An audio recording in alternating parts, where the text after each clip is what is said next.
podcast Ramadan. Semoga sahabat Mutiara dimanapun berada selalu diberikan kesehatan dan kesuksesan. Amin. Yang pertama kami sampaikan, segala puji syukur atas kehadiran Allah Subhanahu wa Ta'ala yang telah memberikan kita nikmat iman dan sehat, sehingga pada kesempatan kali ini kita bisa memulai podcast di bulan Ramadan 1446 Hijriah.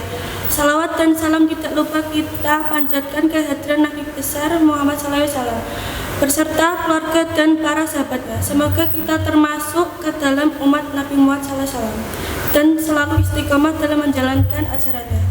Amin. Bersama saya Rizka Fatul Maulida dari 10 TJKT 1 dan saya Aska Firdan Maulana dari kelas 10 AKL. Nah, sahabat Mutiara, pada kesempatan kali ini, pada episode kali ini, kedatangan tamu yang sangat istimewa, yaitu guru sejarah Bapak Muhammad Rafi Dwi Wijaya SPD, sekaligus akan memberikan materi tentang pengaruh Islam pada sejarah perkembangan perempuan Indonesia dalam tulisan fiksi dan non-fiksi. Untuk lebih jelasnya akan disampaikan Bapak Muhammad Rafi Dwi Wijaya SPD. Silakan Pak. Assalamualaikum warahmatullahi wabarakatuh. Waalaikumsalam warahmatullahi wabarakatuh. Pada hari ini kita akan ngobrol santai bersama Mas Aska dan Mbak Lida mengenai pengaruh Islam pada sejarah perkembangan peran perempuan Indonesia dalam tulisan fiksi dan non-fiksi. Sebelumnya, pembahasan kali ini kita batasi pada masa kerajaan, dilanjutkan pada masa penjajahan dan awal kemerdekaan, biar nggak terlalu luas.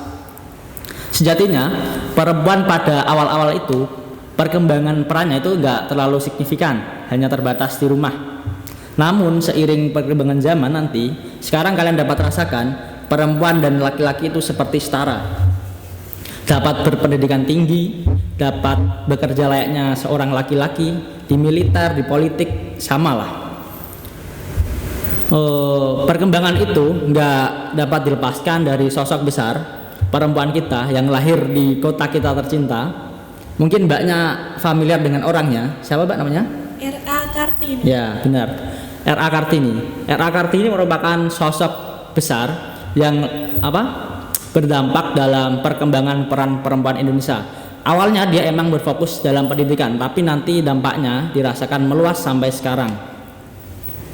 Saya akan menjelaskan mengenai bagaimana Islam itu melindungi perempuan. Kita kembali lagi ke masa era penjajahan saja, karena lebih mudah untuk mencontohkan. Pada masa penjajahan, perempuan itu perannya itu terbatas banget, cuma di rumah. Hal tersebut tidak terlepas dari pengaruh Islam temannya sih. Dalam surat An-Nisa ayat 34 itu kurang lebih menjelaskan bagaimana perempuan itu posisinya dipimpin oleh laki-laki. Ditambah lagi perempuan itu harus taat kepada laki-laki, terutama suaminya. Dan tugas untuk berperang, tugas untuk ikut terlibat dalam perjuangan itu nantinya diserahkan semuanya kepada peran laki-laki. Kenapa saya katakan kenapa Islam melindungi perempuan? Gini, bayangin saja jika perempuan itu banyak terlibat dalam pertempuran, korban jiwanya itu udah pasti lebih banyak. Selanjutnya ada kasus menarik lagi, itu era penjajahan Jepang. Ada namanya itu Jugun Yanfu.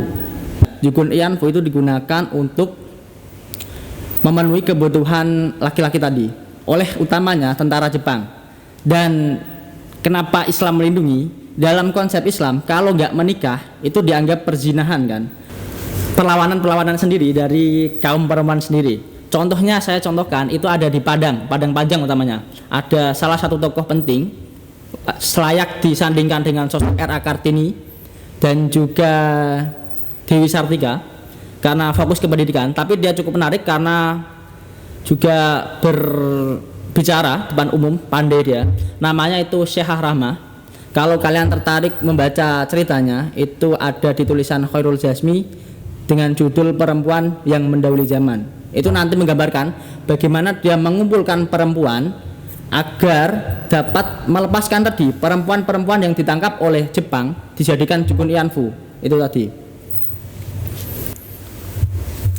Nah, balik lagi ke konteks yang awal tadi. Tadi kan Pak Raffi bilangnya dalam fiksi dan non fiksi. Iya. Nah, sekarang ke fiksinya, Pak. Oh gitu. Heeh. Iya. Kalau dalam konsep fiksinya ya, sebenarnya sama ya Mas, dalam konsep fiksi dan non fiksi. Karena kenapa? Imajinasi seseorang itu nggak bisa dilepaskan dari namanya realita gitu loh. Lah jadinya, kenyataan benar. Jadinya apa? Sebenarnya saya itu fokus itu ke keresahan saja. Novel-novel bestseller, cerita-cerita fiksi itu kebanyakan malah memposisikan perempuan itu kembali lagi ke titik terendah, titik nol. Lebih nggak bisa setara gitu sama laki-laki. Itu kebanyakan ceritanya seperti novel-novel bestseller ya. Ada perempuan di titik nol itu terjemahan dari bangsa lain atau negara lain yang ditulis Nawawi, Sadawi kayak kalau nggak salah. Itu menceritakan perempuan ya tadi di titik terendah hanya untuk kebutuhan laki-laki, cukup itu. Kemudian dari kita itu ada Cantik Itu Luka karya Eka Kurniawan, juga sama ceritanya, itu tentang basicnya, latar belakang itu tentang masa penjajahan juga. Itu menarik itu. Ada itu cukup. Kalau ada yang difilmkan itu ada apa namanya? Pronggeng Dukuh Paruk, judulnya itu Sang Penari dari Ahmad Tohari. Gitu Mas. Saya ingin bertanya Pak Raffi, ini mungkin lebih ke kesimpulan ya. Mengapa dalam Islam itu laki-laki lebih diutamakan daripada perempuan gitu Pak Raffi? Oh ya, mungkin agak meluruskan ya biar narasinya lebih teratur gitu loh. Dalam beragama kita juga harus berpikir ya. Di Islam itu sangat melindungi banget perempuan. Beda kan? Perempuan itu bisa hamil kan, laki-laki nggak bisa.